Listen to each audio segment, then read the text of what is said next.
नमस्कार, आपका एक बार फिर से स्वागत है। आज मैं लेकर आया हूँ आपके लिए कोशिका और कोशिकांगों की जानकारी।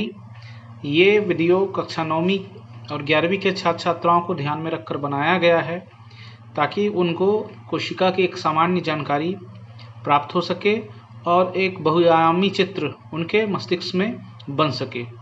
आप देख पा रहे हैं कोशिकांगों को और कोशिकाओं की संरचना को, लेकिन उससे पहले यदि आप हमारे चैनल में नए हैं तो कृपया हमारे चैनल को सब्सक्राइब करें ताकि आपको इसी तरह से सतत विज्ञान संबंधी वीडियो मिलता रहे। चलिए बात करते हैं। आप देख पा रहे हैं दोनों प्रकार की कोशिकाएं, पादप और जंतु कोशिका। पादप कोशिका में आपको बीचों बीच में वैक्यूल्स दिखाई दे रहा है, जबकि जंतु कोशिका में वो बहुत छोटे होते हैं। पहला अंतर तो ये होता है। दूसरा, आप देखिए पादप कोशिका के चारों तरफ आपको हरे रंग की कोशिका भित्ति हमने बना के दर्शाया हुआ है। जंतु कोशिका में ऐसा नहीं होता। तीसरा महत्वपूर्ण बात होता है, आप देखिए क्लोरोप्लास्ट होता है पादप कोशिका में, जंतु कोशिका में क्लोरोप्लास्ट नहीं होता। इसके अलावा भी थोड़े बहुत और कुछ अंतर होते हैं जो आप विस्तार से जानकारी में देख पाएंगे। यहाँ देखिए मैं एक जंतु कोशिका की द्विआयामी रंगीन चित्र आपके समक्ष प्रस्तुत कर रहा हूँ। सबसे बाहर में इसमें कोशिका झिल्ली होता है, आप देख पा रहे हैं, और अंदर की ओर हल्के नीले रंग से हमने इसमें कोशिका द्रव बनाया हुआ है। बीच में केंद्रक होता है जिसके चारों ओर केंद्रक झिल्ली है। इसके अलावा केंद्रिका रहता है। इस प्रकार आप देख पा रहे हैं इस चित्र में गाल्गी कॉय, वैक्यूल्स, माइटोकॉन्ड्रिया, अलग अलग कोशिकांगों को देख पा रहे हैं। माइटोकॉन्ड्रिया देखिए, इसके अलावा वैक्यूल्स है, ये यहाँ पे आपको गोल्गी कॉय दिख रहा है, smooth endoplasmic reticulum, rough endoplasmic reticulum.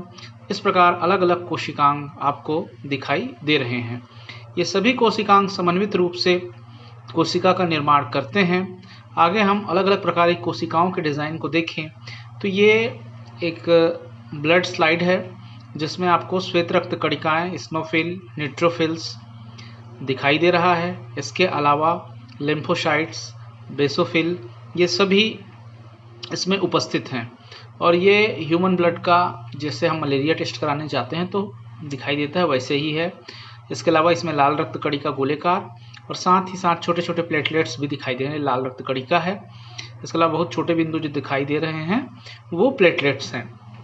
कोशिका की अलग अलग आकृति हो सकती है, आकार अलग अलग हो सकता है, परंतु मूलभूत रूप से सभी एक जैसे होते हैं। यहाँ आप देखिए ये बिल्कुल अलग आकार की कोशिका हमारी तंत्रिका कोशिका है, जिसमें नीचे एक्सॉन है, ऊपर में न्यूक्लियस दिखाई दे रहा है, तारा केंद्र है, डेंड्राइट्स है, और एक्सॉन के ऊपर में माइलिन शीथ भी है। तो ये दिखाने का मेरा तात्पर्य ये था कि कोशिका अलग अलग प्रकार की हो सकती है। एक त्रिआयामी चित्र में हम देखें तो कोशिका एक गोलाकार या अंडाकार संरचना के जैसे होता है, एक थैली के जैसे होता है, जिसके अंदर में कोशा द्रव भरा हुआ रहता है। बाहर में कोशिका झिल्ली है, अंदर कोशा द्रव है, केंद्रक है। साथ ही साथ अलग अलग ऑर्गेनल्स भी, जो हमको सामान्य द्विआयामी चित्र में चपटे दिखाई देते हैं, वो चपटे ना होकर अलग अलग आकृति और आकार के होते हैं, जिन्हें देखने के लिए हमने ये मॉडल समझने के लिए आपको प्रस्तुत किया है। इसमें देखिए थोड़ा सा और साफ सुथरा दिखाई दे रहा है। केंद्रक है, लगभग बीच में होता है, इससे जुड़ा हुआ एंडोप्लाज्मिक रेटिकुलम है। इसके साथ ही साथ लाइसोसोम, गाल्गी काय आदि अलग अलग कोशिकांग इसमें दिखाई दे रहे हैं। माइटोकॉन्ड्रिया की छोटी संरचना, साथ में अंदर में साइटोप्लाज्म को हम हल्के नीले रंग में दर्शाए हुए हैं।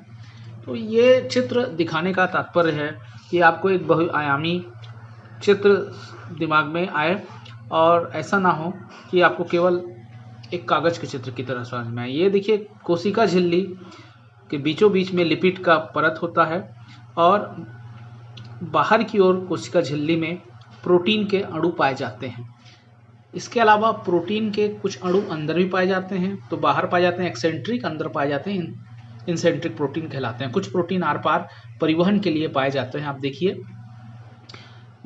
ये प्रोटीन बाहर से भीतर तक और फिर पुनः बाहर की ओर ऐसे मार्ग का काम करते हैं। इसके बाद अगला महत्वपूर्ण कोशिकांग होता है जो पौधों में पाया जाता है, क्लोरोप्लास्ट।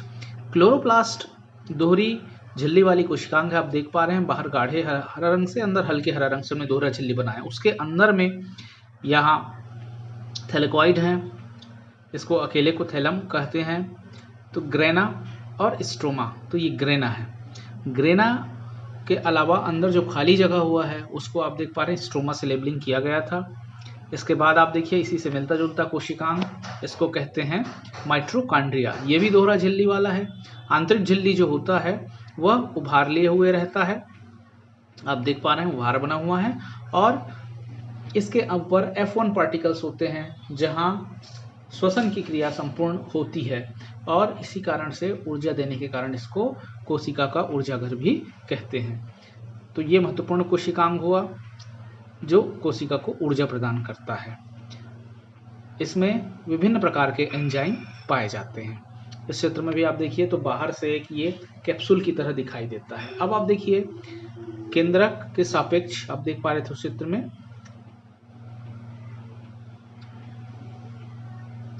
माइटोकॉन्ड्रिया है। ये आ गया आपका गोल्गी काय। ये पादप और जंतु कोशिका के बाद आप देखिए गोल्गी काय में अलग अलग जो संरचनाएं आपको दिखाई दे रही हैं। छोटे छोटे स्त्रावी पुट्टिका होते हैं, बाहर की ओर ट्रांस भाग होता है, अंदर की ओर सिस भाग होता है, और लंबी लंबी इसमें नलिकाएं वैक्यूल्स पाई जाती हैं। ये स्त्रावण और स्टोरेज दोनों प्रकार के कार्य करता है। गोल्गी की खोज कैमेलियो गोल्गी नामक वैज्ञानिक ने किया था। तो इसमें आप देख पा रहे हैं ये उन कोशिकाओं में ज़्यादा पाए जाते हैं जो श्रावण का कार्य करते हैं। फिर आ जाते हैं महत्वपूर्ण कोशिकांग राइबोसोम। ये कला विहीन कोशिकांग है। ये दो पार्ट से मिलकर बना रहता है, एक बड़ा पार्ट्स और छोटा पार्ट्स। प्रोकैरियोट और यूकैरियोट कोशिका में ये अलग अलग आकार के पाए जाते हैं। 70S प्रोकैरियोट में और यूकैरियोट में 80S पाए जाते हैं। ये प्रोटीन संश्लेषण के दौरान जुड़ते हैं, दो पार्ट में होता है। देखिए स्मॉल और लार्ज, स्मॉल नीचे की ओर आता है और लार्ज ऊपर की ओर। प्रोटीन संश्लेषण के दौरान इस प्रकार से जुड़ते हैं और अमीनो अम्ल को जोड़कर प्रोटीन निर्माण का कार्य करते हैं। महत्वपूर्ण कोशिकांग है राइबोसोम। राइबोसोम प्रोटीन संश्लेषण का कार्य संपन्न कराता है, जिससे पूरी कोशिका नियंत्रित हो पाती है। तो इस प्रकार आप अलग अलग कोशिकांगों को आपने देखा, जिनके कार्यों को भी हमने संक्षेप में समझा। हमारे चैनल को आप सब्सक्राइब करें। धन्यवाद। सबसे महत्वपूर्ण आखिरी में आ जाता है कि ये हमारा DNA।